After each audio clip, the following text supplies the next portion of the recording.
একটা সাধারণ কেক, আর সেই কেক থেকে যদি বেরিয়ে আসে ঝলমলে স্বর্ণ, কেমন লাগবে? ঠিক এমনই এক বিস্ময়কর কেক বানিয়েছে জার্মানির বাভারিয়ার সাবাক শহরের একটি বেকারি।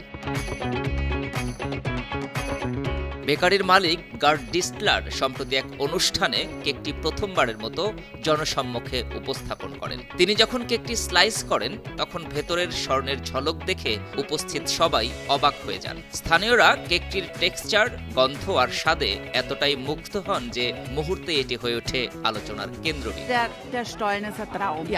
গাবি এবং বারবারা নামের দুই ক্রেতা বলেন, এটা ঠিক স্বপ্নের মতো। কেকটি এতই সুন্দর যে মনে হচ্ছে কোনো সোনার রূপকথার গল্প জীবন্ত হয়ে উঠেছে। স্বাদেও একদম মাখনের মতো মোলায়েম।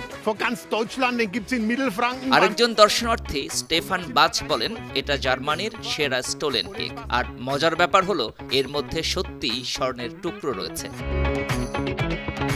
এই বিশেষ কেকের উপাদানগুলোর মধ্যে রয়েছে মার্জিপান, মাখন, সাবাখের ঐতিহ্যবাহী গোল্ড ওয়াসার মদ এবং কিসমিস ও বাদাম। কেকটিকে আরো অনন্য করেছে স্বর্ণের গ্লিটার, যা স্বাদ ও দৃষ্টিনন্দনতার এক অসাধারণ মিশ্রণ।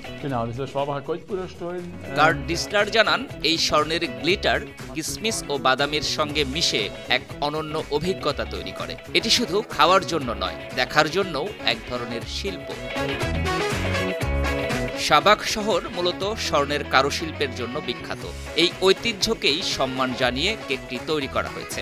কেকের গায়ে সোনার ছোঁয়া যেন শহরের ইতিহাস ও ঐতিহ্যের সঙ্গে আধুনিকতার মিশেল ঘটিয়েছে। Desk report, 52 TV.